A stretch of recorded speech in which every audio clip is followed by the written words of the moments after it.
6.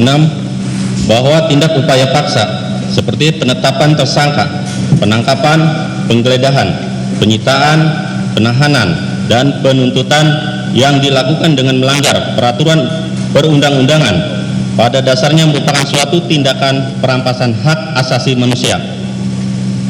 Menurut Andi Haja, pra-peradilan merupakan tempat mengadukan pelanggaran hak asasi manusia yang memang pada kenyataannya penyusunan KUHP banyak disemangati dan merujuk pada hukum internasional yang telah menjadi international customary law. Oleh karena itu, pra-peradilan menjadi suatu mekanisme kontrol terhadap kemungkinan tindakan sewenang-wenang dari penyidik atau penuntut umum dalam melakukan tindakan tersebut. Hal ini bertujuan agar hukum ditegakkan dan perlindungan hak asasi manusia sebagai tersangka atau terdakwa dalam pemeriksaan penyidikan dan penuntutan. Di samping itu, pra-peradilan bermaksud sebagai pengawasan secara horizontal terhadap hak tersangka atau terdakwa dalam pemeriksaan pendahuluan pada penjelasan pasal 80 KUHP. Berdasarkan pada nilai itulah penyidik atau penuntut umum dalam melakukan tindakan penetapan tersangka, penangkapan, penggeledahan, penyitaan, penahanan, dan penuntutan agar lebih mengedepankan asas dan prinsip kehati-hatian dalam menetapkan seseorang menjadi tersangka. 7. Bahwa lembaga pra-peradilan sebagaimana diatur dalam pasal 77 sampai dengan pasal 83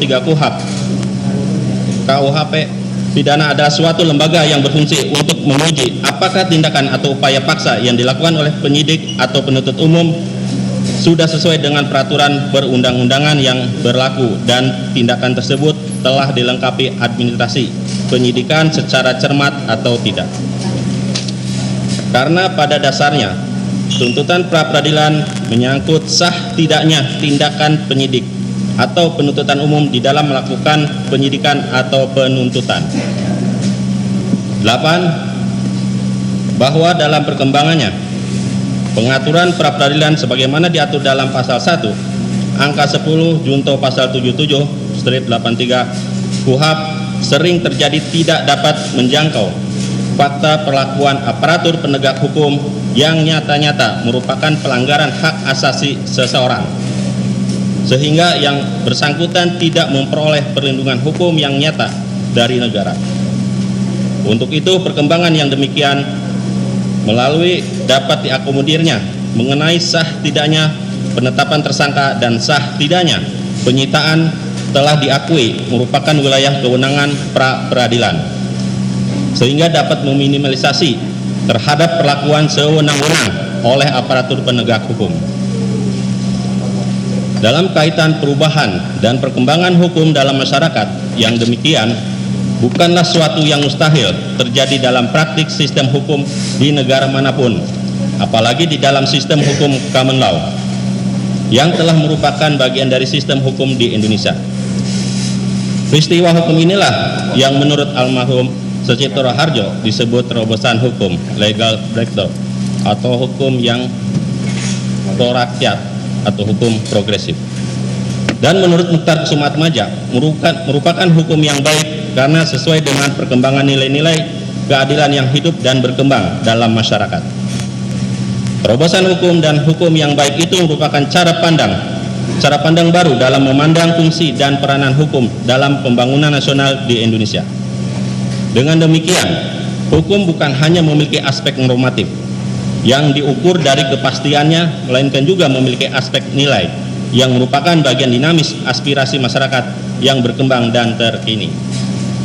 9. Bahwa selanjutnya dalam putusan Mahkamah Konstitusi nomor 21 garis miring PUU strip 12 Romawi garis miring 2014 junto putusan Mahkamah Konstitusi nomor 130 garis miring PUU strip 12 Romawi garis miring 2015 diputuskan bahwa ketentuan pasal 77 huruf A KUHP tidak memiliki kekuatan hukum mengikat sepanjang tidak dimaknai termasuk penetapan tersangka, penggeledahan dan penyitaan.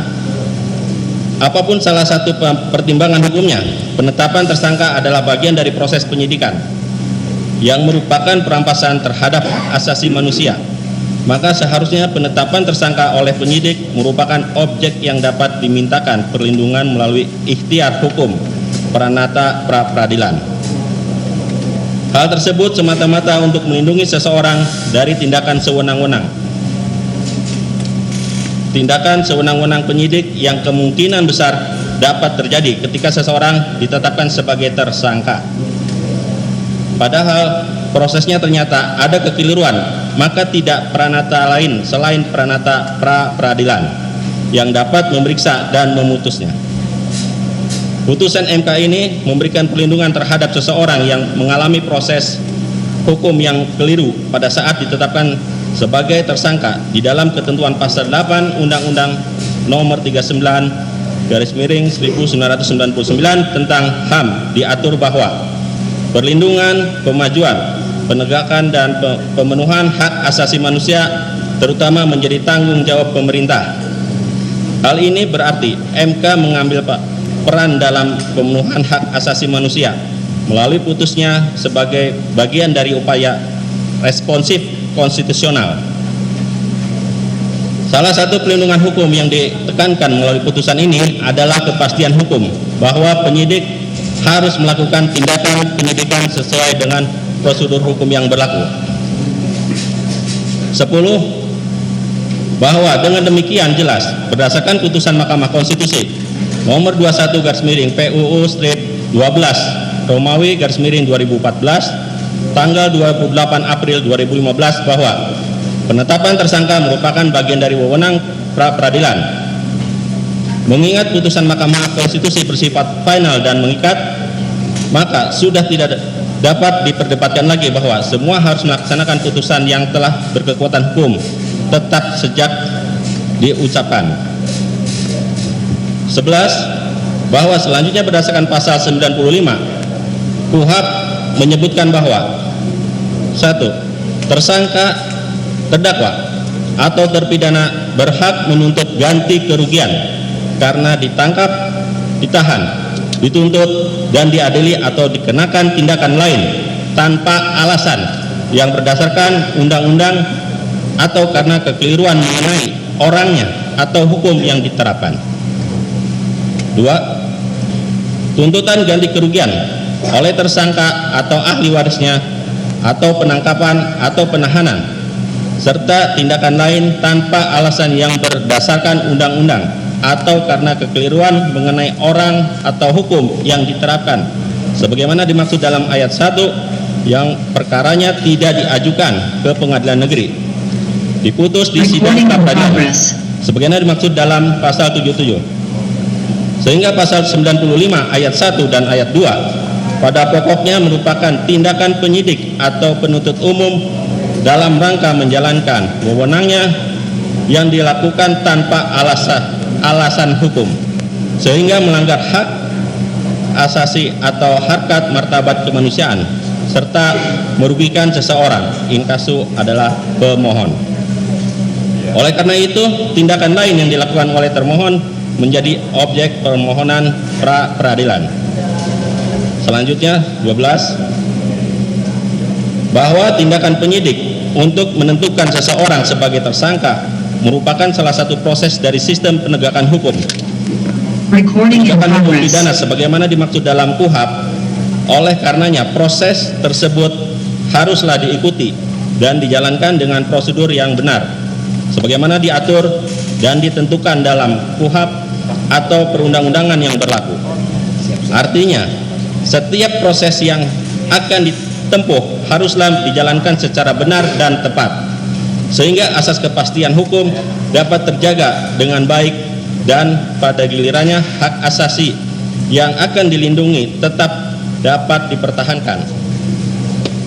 Apabila prosedur yang harus diikuti untuk mencapai proses tersebut, penetapan tersangka tidak dipenuhi, maka sudah tentu proses tersebut menjadi cacat dan haruslah batal demi hukum.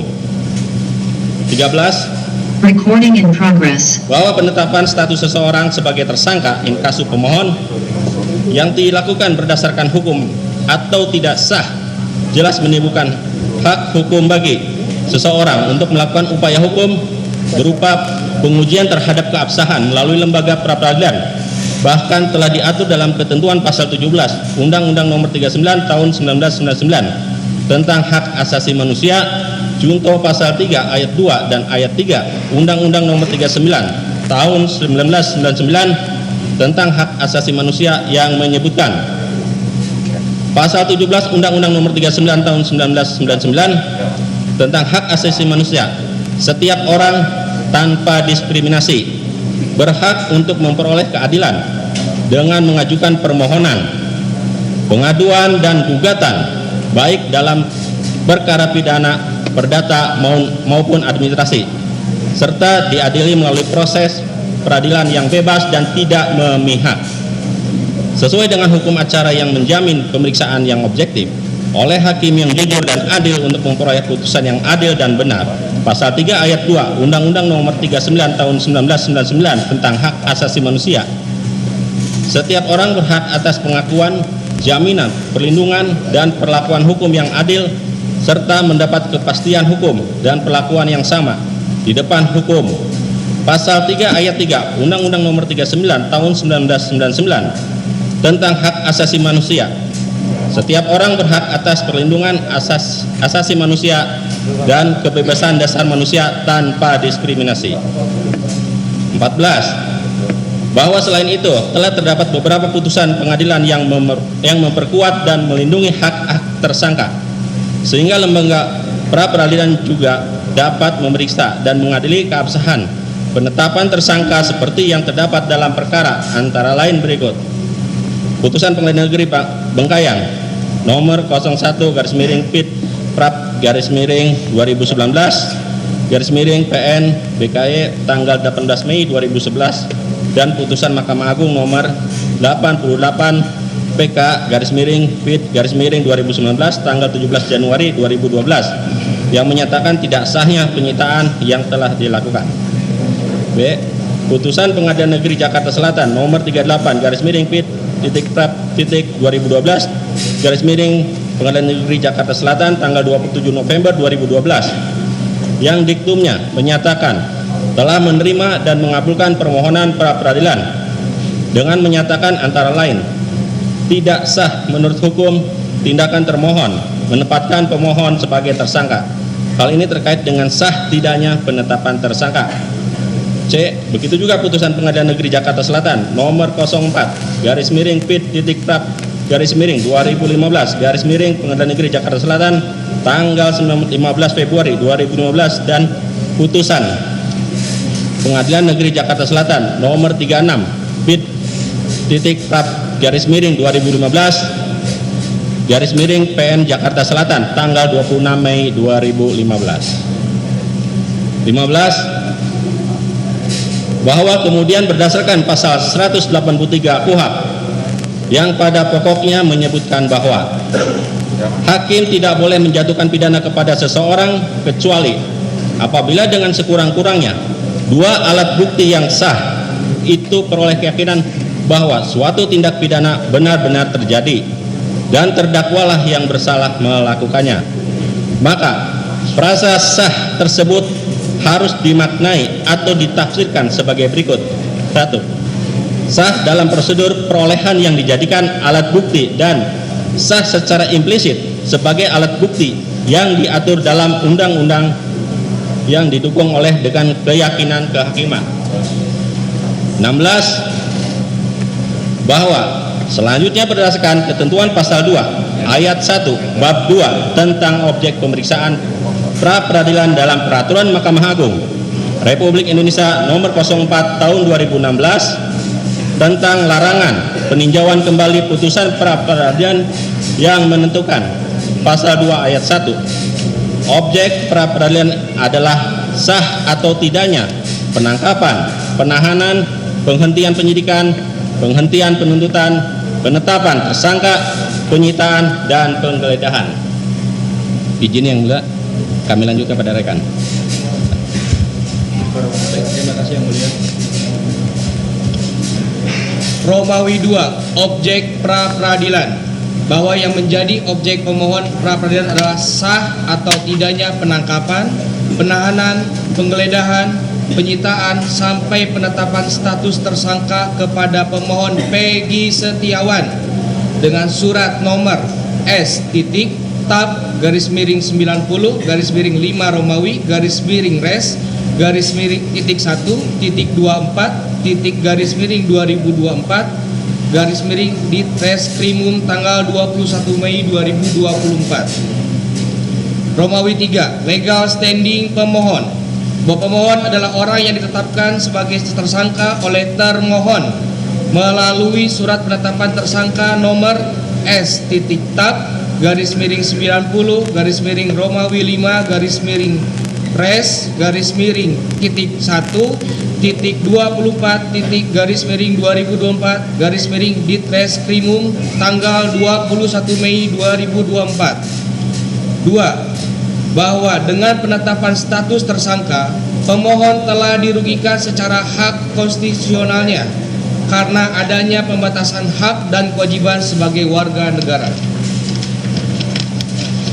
3. Bahwa berdasarkan putusan Mahkamah Konstitusi nomor 21/PUU-12 Romawi /2014 tanggal 28 April 2015 yang memperkuat diakuinya lembaga pra-peradilan juga dapat memeriksa dan mengadili keabsahan penetapan tersangka seperti pada kutipan putusan Mahkamah Konstitusi nomor 21/PUU-Romawi 12/2015 sebagai berikut.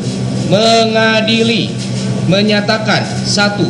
Mengabulkan permohonan untuk sebagian dan seterusnya pasal 77 huruf A Undang-Undang nomor 8 tahun 1981 tentang hukum acara pidana, Lembaran Negara Republik Indonesia tahun 1981 nomor 76 tambahan Lembaran Negara Republik Indonesia nomor 3209 bertentangan dengan Undang-Undang Dasar Republik Indonesia tahun 1945 sepanjang tidak dimaknai termasuk penetapan tersangka, penggeledahan dan penyitaan.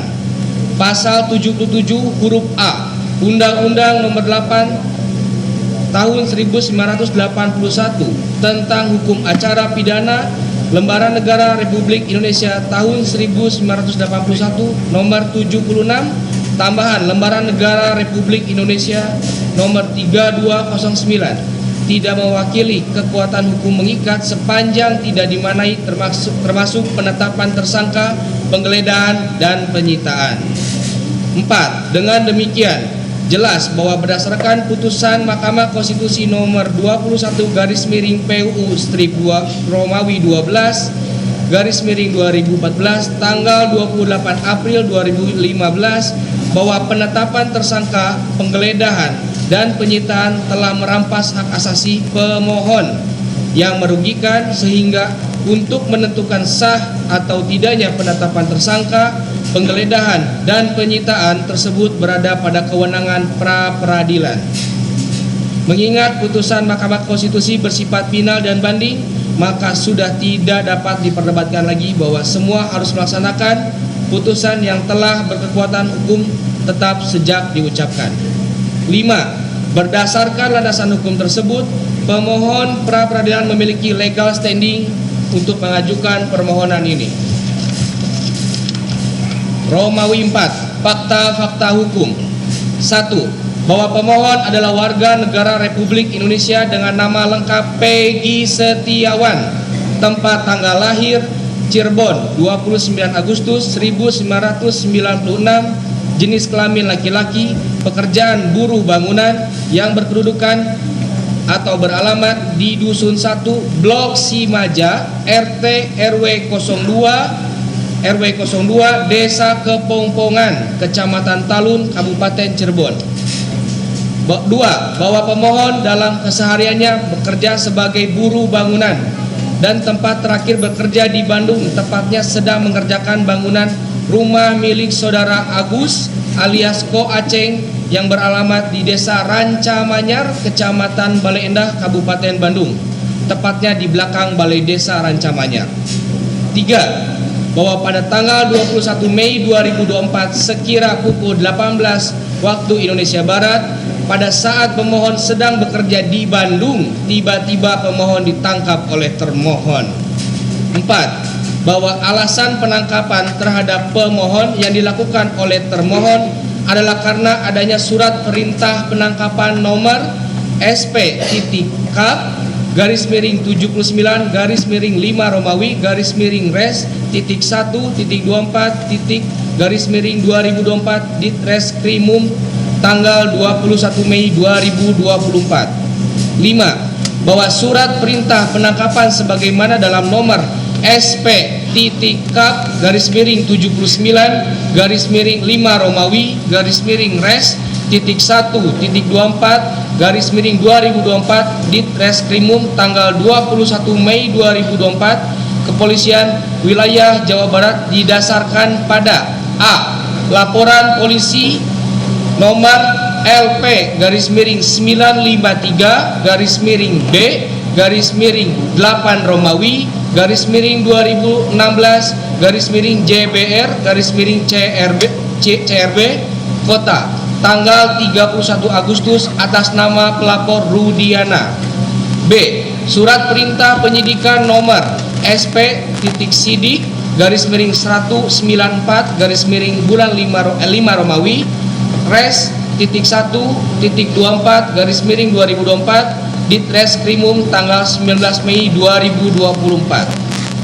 C. Surat ketetapan tentang penetapan tersangka nomor S.Tab garis miring 90 garis miring 5 Romawi garis miring res titik 1.24 garis miring 2024 di Treskrimum tanggal 21 Mei 2024. 6. Bahwa setelah ditangkap selanjutnya pemohon diperiksa oleh termohon dan selanjutnya ditahan sebagaimana dalam surat perintah penahanan nomor